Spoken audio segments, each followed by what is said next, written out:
comes in is working for us. But in this particular case, you don't have a minister for foreign affairs in the real sense of the word. You don't have your captains of the economy in place. You don't have even your service chief. You've not even really put them in. And, hey. Okay. All right. Mr. Mohammed, let me just, but hold on. I'll come back to you here. There's something you said. What you said implied that you agree that the APC is focused, but you said they are not detailed. No. If they were focused. No, you said. No, I didn't say. No, I didn't say they were focused, but not detailed. You know, focus. What does focus mean when you are not detailed? Focus is just like you have your eyes on the ball. You want to be the president. You have won the presidency by some votes, 150 million to 12 million. It's not like a big majority.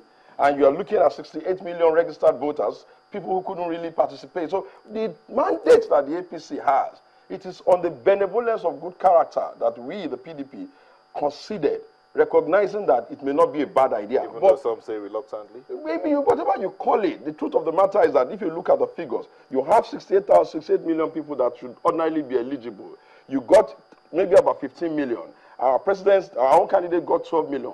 Where do you get the overall boasting right to begin to act as though some new Jesus is in town?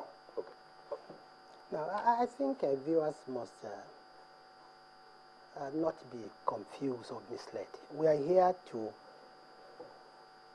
tell the world what were the gains for Nigeria of the visit of the U.S. President. And I am yet to be contradicted that on the economy, that the Baker Group has promised to invest $4.2 million in agriculture and the power sector. That the World Bank has given us a loan of $2.1 billion to kickstart and rehabilitate the economy of the Northeast. That a 20-man trade delegation comprising of the major U.S. companies is coming to Nigeria as a result of this particular trip. These facts have not been contradicted. There was something he said when he started. Let me bring that up so that you can add it to your response. He says, any nation that depends on the benevolence of other nations has not started. I don't think he understands, with due respect, what benevolence means. We live in an interconnected world today. Nobody can say, I am going to defeat terrorism without looking at the global implication, without looking at the fact that terrorism has now become a global issue. Now, no country can say, oh, I'm going to be self-sufficient, therefore I'm going to cut off any relationship with any part of the world. I mean, I think that must be dark age, diplomacy. Now, I think the PDP, should at least through Mr. Shomi, they don't even understand the Patrick Lee, law. The Patrick Lee law simply says that the U.S. will not sell arms or train any military that is found guilty of human rights violation. These human rights violations were committed under the watch of the PDP, for crying out aloud. Now, but they don't even understand what is at stake. Patrick Lee said himself that it's not every unit of the Nigerian army that is guilty of human rights violation, and that already they are approved training and equipment for those troops that have not violated abuse, human rights. And therefore, it is wrong for anybody to say the president came back from the U.S. empty-handed. And I think it's the height of naivety if they thought that the president will come back from America and will load his aircraft with arms and ammunition to fight Boko Haram. No, diplomacy doesn't work that way. When two presidents, when they meet, and they agree in principle on what to do, the experts stay behind to work out the details. Now, on the area of corruption, that's another area where we scored made a very big score, because the U.S. not only agreed to cooperate with Nigeria, they agreed to cooperate, assist, and train all our anti-corruption, agencies. But more importantly, was that they released to the government information about who did what and who stole what, and they gave us the promise that they are going to help us to track all illicit. They release just information and documents? And, yeah, absolutely, yeah. And that they are going to help us to track. The information released, was it just within the last administration, or it goes beyond the last administration? That I'm not going to disclose here. Okay. But we're giving data, and we're giving also the promise that they are going to help us to track illicit, all forces. Yes. And then another thing we scored, is because it's very important to let Nigerians know, was that right through this visit, Nigeria was invited and accepted to be members of two very important global organizations. One is Partnership for Good Governance, and the other is Partnership Against Illicit Trafficking.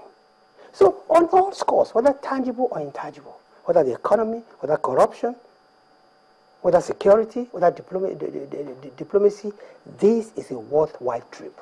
Okay. You're itching to respond, and I have a feeling you want to ask him one or two questions. So go ahead, because we need to go on break. Well, you see, I think that when elders, with due respect, or people who have probably got past a particular age, have soaked in a higher than normal level of colonial mentality, they are likely to celebrate things that has always happened for Nigeria. I like that. In the history of our nation, we have never had a president that went to America and was mistreated. Let's start from the era even of the military. One of the most glorious visits to America that Nigeria ever recorded was under Ibrahim Badamasi Babangida, beautiful state visit with a lot of protocols agreed.